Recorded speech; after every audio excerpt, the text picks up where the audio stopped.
नमस्कार दोस्तों, आपका स्वागत है आपके अपने चैनल कॉन्सेप्ट क्लियर में। सामान्यतः छात्रों के दिमाग में प्रश्न आते हैं कि किसी भी स्टेट पीसीएस के इंटरव्यू में किस प्रकार के प्रश्न पूछे जाते हैं। तो आज हम इन सारे डाउट को क्लियर करेंगे इस वीडियो में। आज हमारे साथ है मैडम अनामिका दवे, जो अपने पहले ही प्रयास में इंटरव्यू तक पहुंची। तो आज हम स्वागत करते हैं अनामिका दवे का। Thank you so much and hello all of my friends.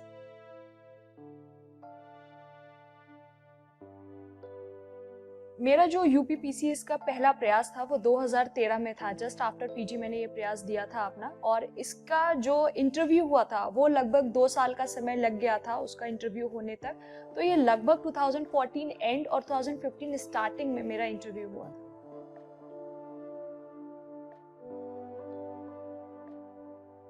UP PCS के जो इंटरव्यूज होते हैं वो उनके लोक सेवा आयोग इलाहाबाद में ही होते हैं। मेरा इंटरव्यू भी इलाहाबाद लोक सेवा आयोग में ही हुआ था, और उस टाइम पर मुझे जो बोर्ड मिला था वो जैन सर का बोर्ड था, और उसमें 5 लोग थे। जो जैन सर थे वो उसके चेयरपर्सन थे, और उसके अलावा उसमें एक महिला भी थी।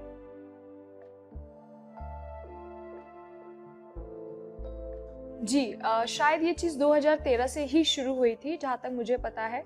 उस टाइम पे वो लोगों के पास आपका नाम, आइडेंटिटी, आपका बैकग्राउंड कुछ भी नहीं होता। वो सीधे आपसे डायरेक्ट पूछते ही हैं वहाँ पर।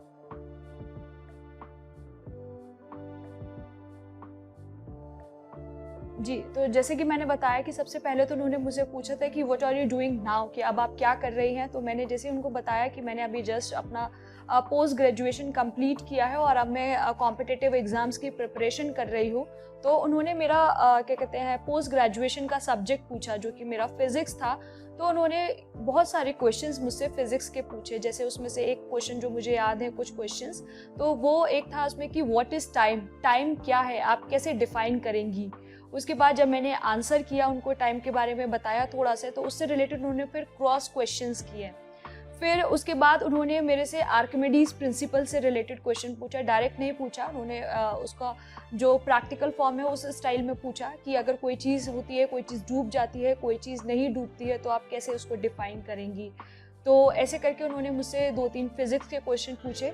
इसके बाद चूँकि जब हम एमएससी या बीएससी करते हैं तो उसमें पीसीएम होता है, तो केमिस्ट्री से भी रिलेटेड उन्होंने मुझसे कुछ क्वेश्चंस पूछे। मुझे केमिकल इक्वेशंस दी, उससे रिलेटेड उन्होंने पूछा कि जैसे शायद एक जिप्सम की इक्वेशन दी थी, उसमें मुझे वाटर कंटेंट पूछा था, कितना होता है, कैसे होता है। कुछ उन्होंने मुझे पदार्थ बताए थे, उनका मुझसे पीएच वैल्यू पूछी थी, शायद लेमन की पीएच वैल्यू, या और भी 1-2 चीज़ें थी उसकी पीएच वैल्यू पूछी थी। तो इस तरीके से करके उन्होंने मुझे फिजिक्स और केमिस्ट्री जो मेरा पोस्ट ग्रेजुएशन में सब्जेक्ट थे उससे रिलेटेड क्वेश्चंस पूछे थे।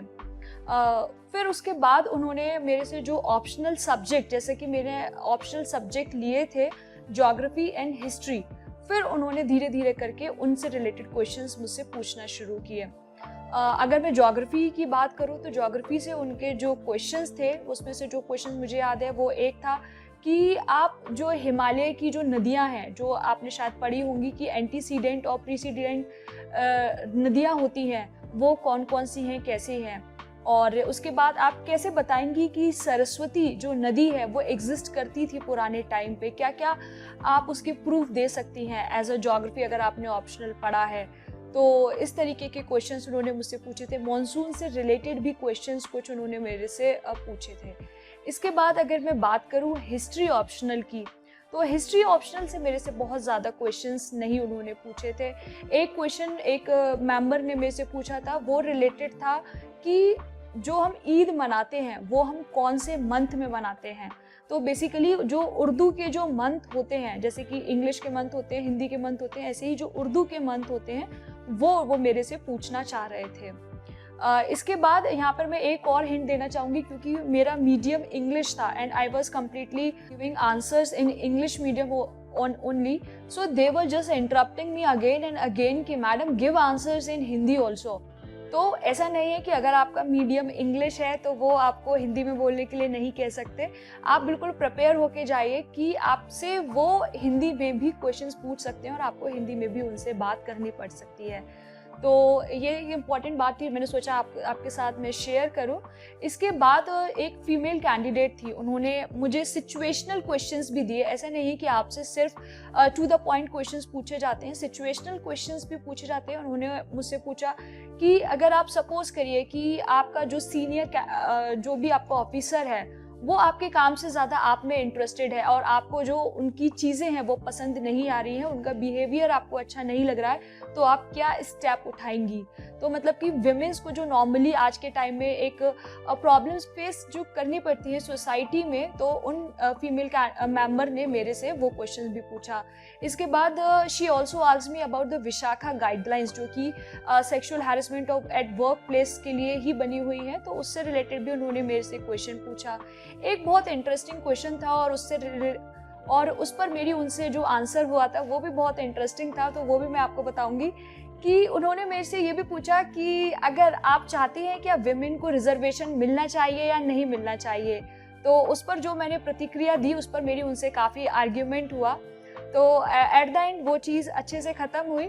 लेकिन आपको जो भी है कि अपना जो भी पॉइंट रखना है, जो भी आपको स्टैंड लेना है, वो आपको एट द एंड तक आपको वो लेकर ही रखना है।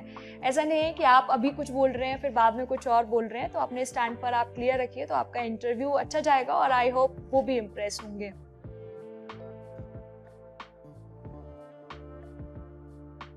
जी, जिस टाइम पर मैं इंटरव्यू दे रही थी उस टाइम पे मेरा एक और सेंट्रल गवर्नमेंट गैजेटेड पोस्ट पर सिलेक्शन पहले से हो चुका था और बोर्ड ने भी मुझसे पूछा था कि आप सिर्फ अभी एग्ज़ाम ही दे रही हैं, आपका कहीं और पर भी सिलेक्शन हुआ है। तो मैंने उनको अपने सिलेक्शन के बारे में बताया कि मेरी सिर्फ ज्वाइनिंग अवेटेड है। तो उससे रिलेटेड उसका बात सुनकर उन्होंने मेरे से बोला कि आपको अच्छी खासी नौकरी मिली है, आप किसी इसमें क्यों आना चाहती हैं, इसमें आपको गांव-गांव जाना पड़ेगा, एक टूटे कमरे में बैठना पड़ेगा।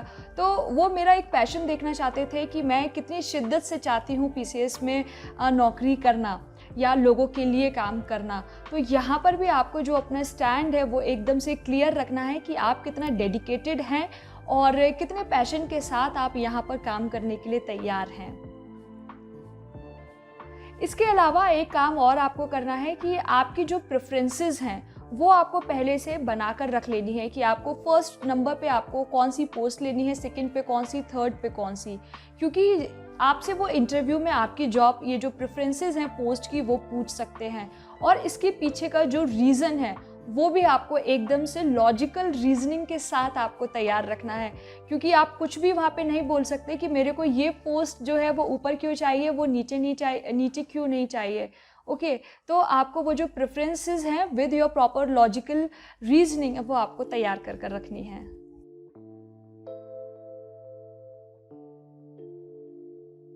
जी, अगर आप इंटरव्यू तक जा रहे हैं इसका मतलब कि जो आपके ऑप्शनल्स हैं वो अच्छे से प्रिपेयर होंगे ही, ऐसा अज्यूम किया जाता है। तो वो आपसे आपके ऑप्शनल से रिलेटेड काफ़ी क्वेश्चंस जो हैं वो पूछ सकते हैं। इसके अलावा अगर आपने अपना पीजी कर रखा है या जो भी आपने ग्रेजुएशन में आपके जो सब्जेक्ट्स हैं उसकी भी आपको बेसिक नॉलेज होनी ही चाहिए। ऐसा नहीं है कि आपको एकदम से उन सारी चीज़ों पर कमांड हो, वो जो भी पूछे वो आपको पता ही हो सकता है आपको बहुत सारी चीज़ें ना भी पता हो, लेकिन आपको मतलब थोड़ा एक आइडिया होना चाहिए जो कि एक नॉर्मल पढ़े लिखे इंसान को होता ही है। तो मेरी बस यही एडवाइस है कि एक तो आपको कॉन्फिडेंट बहुत रहना है और आपको अपने ऑप्शनल और आपका जो भी पीजी या ग्रेजुएशन के जो भी सब्जेक्ट्स हैं उनके बारे में आप थोड़ा थोड़ा नॉलेज रखिए।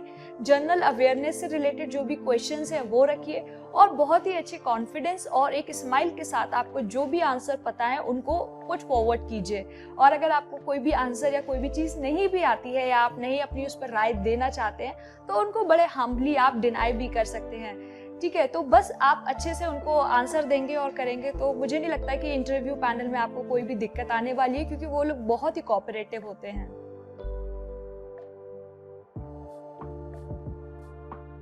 Thank you so much and all the best.